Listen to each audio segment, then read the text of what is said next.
한국여행업협회에서 이번 코로나 바이러스 사태로 인한 피해 상황을 집계를 했습니다.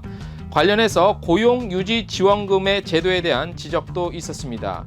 아웃바운드는 총 12개 주요 여행사 기준 취소 6만여 명, 손실금 299억 원, 인바운드는 취소 470개 팀 1만 877명으로 손실액은 65억 원가량 되는 것으로 나타났습니다. 인도가 외래객 유치를 위한 변화를 모색합니다. 전자비자 수수료 개편, 그리고 히말라야 137, 137개 봉우리 개방 등이 주요 골자입니다.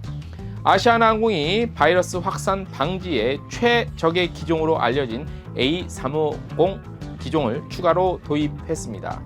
세부 퍼시픽 항공이 지속 가능 관광 캠페인을 선보였습니다. 이름은 후안 임팩트로 홍보대사로 방송인 솔비 씨를 위촉을 했다는 소식입니다. 노르웨이의 미쉐린 가이드 80개 레스토랑 주요 관계자들이 모입니다. 트론헤임이라는 지역에 모이게 된다는 소식 전해드리겠습니다. 바하마로 떠나는 일생일대 기회가 찾아왔습니다. 에어비앤비는 바하마에서 보내는 안식월 지원자를 전 세계적으로 모집하고 있습니다. 트래블데일리 2월 6일자 뉴스 시작하겠습니다. 여러분 안녕하십니까? 트래블데일리 동영상 뉴스 2월 6일 목요일자입니까? 예, 목요일자 시작해 볼게요. 자, 바이러스 사태 때문에 업계가 그야말로 미로 속에 갇혔습니다. 하지만 희망을 얘기하고 긍정적으로 생각하는 게 좋을 것 같습니다. 이럴 때 좀 차후 전략도 세우는 것도 좋을 것 같고요. 자, 하지만 전해드릴 소식은 또 전해드리고 가야겠죠. 자, 한국여행업협회 카타가 이번 사태로 인해서 피해상을 중간 집계했습니다. 2월 3일 기준이고요. 아웃바운드는 12개 주요 여행사 기준으로 했을 때 취소가 한 6만 1,850여 명, 손실금은 299억 원, 인바운드는 한 470개 팀 1만 877명, 손실액은 65억 원 정도 되는 것으로 잠정적으로 집계가 됐습니다. 이 같은 손실은 이번 사태가 종료될 때까지는 더욱 커질 것으로 보이죠. 아무래도. 그래서 카타는 중국 여행 취소에 따른 여행사의 손실 지원을 정부에 공식 요청할 것으로 알려지고 있습니다. 취소 수수료와 이제 기타 이제 이미 발생한 경비들이 있죠. 예를 들어서 단체 비자 비용 같은 것들, 이런 거에 대한 손실 보전이 주요 골자고요. 카타는 이제 국세, 지방세, 납부기한 유예, 그다음에 관광지능개발 기금 긴급 특별 지원인데, 이제 운영자금, 융자한도 상향하고 신용대출 강화해줄 것, 그다음에 기융자권에 대한 상환기간 연장 같은 것들을 이제 구체적으로 좀 요구하겠다는 방침입니다. 자, 이러한 문제들이 있습니다. 또 하나 더 큰 문제가 있는데요. 고용 문제입니다.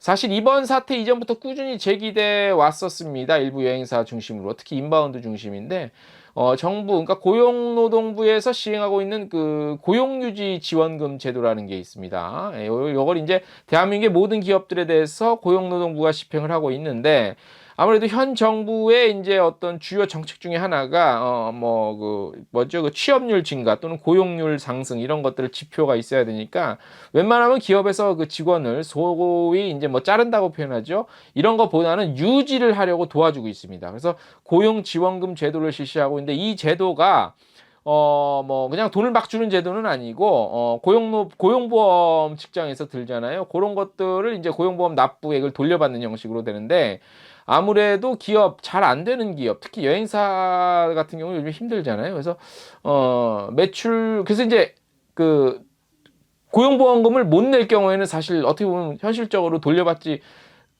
못한다는 얘기가 되겠죠. 그래서 직원을 이렇게 이제 감원을 해야 되는 그런 경영 악화 속에서 사실 직원 감원도 마음대로 쉽게 못하는 그런 현실이 이제 악순환이 계속 반복되고 있는 것들이죠.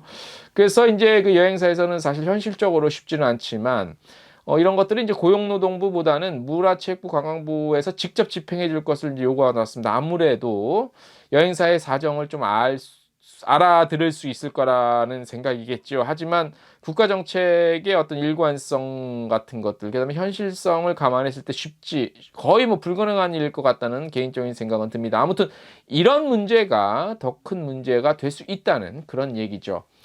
자, 뭐 말씀드린 거 바와 같이 이런 문제는 이제 인바운드 여행사들에서 더욱 고충이 현실적으로 그 많은 것 같다는 그런 얘기가 전해지고 있습니다. 현실적으로 불가능한 상황이지만 그래도 뭐 몫을 아예 안 낼 수는 없잖아요. 그래서 그런 내용이 좀 있고요. 자, 이 같은 현상은 말씀드린 대로 정부 정책 때문에 비롯된 일이라고 볼 수도 있고요. 자, 그리고 이제 카타는 이번 그 정부 차원의 조속한 그 한일 관계에서 정부 차원에서 좀 조속히 한일 관계가 개선돼서 양국 관광 교류 좀 더 좀 확대가 아니라 침체돼 있는 다시 원 상태로 좀 됐으면 하는 이런 것들과 그 다음에 인아웃바운드 유치 다변화를 위한 다양한 지원, 뭐 해외 박람회 참여 같은 것들에 대한 지원, 금전적인 지원도 포함이 되겠죠.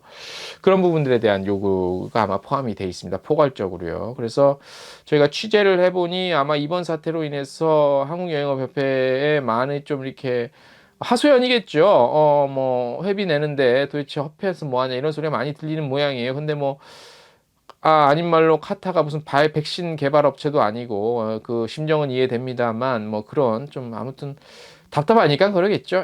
그런 문제들 서로 이럴 땐 조금씩 좀 어떻게 그 기분을 좀 어딘가에 좀 풀어야 되는데 그런 마땅치도 않고 협회가 뭐 돌팔매질을 맡고 있는 것 같습니다. 뭐 아무튼 빨리 이 상황이 정리되는 것밖에 해답은 없는 것 같습니다. 자, 두 번째 심층 분석 기사입니다. 인도 정부가 올해까지 외국인 관광객 몇 명입니까? 제가 잘 안 보입니다. 2천만 명 유치 목표로요.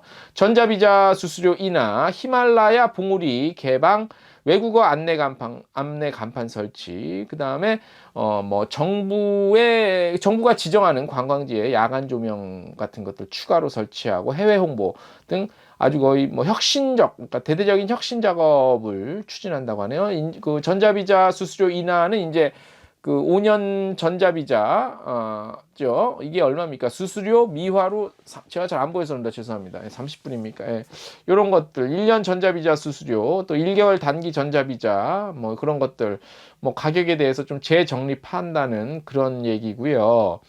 그 히말라야 카센중가 이게 8,589m군요. 히말라야 카첸중가 같은 하르데움 두나 용어가 좀 생소합니다만 이런 거 히말라야 137개 봉우리를 개방하고요. 그 다음에 불교 성지순례 그 코스에 중국어 안내 간판 설치, 그 다음에 한국인이 많이 방문하는 우타르푸데 라데시 같은 경우, 그럼요. 이게 참 용어가 헷갈려서 이런데 이제 한국어 간판 같은 것들, 그 다음에 일본어 간판 이런 것들 많이 오니까 중국어 간판 같은 것들을 추가적으로 설치한다고 그런 계획을 밝혔습니다. 좀 더 깨끗해진 인도, 좀 더 편리해지고 안전한 인도 여행을 위해서 인도 정부에서 나서서 그렇게 적극적으로 뛰어들 것 같습니다. 반가운 소식이네요. 자, 2월 6일자, 자, 목요일자 트래블 데일리 동영상 뉴스 오늘 순서는 여기까지입니다.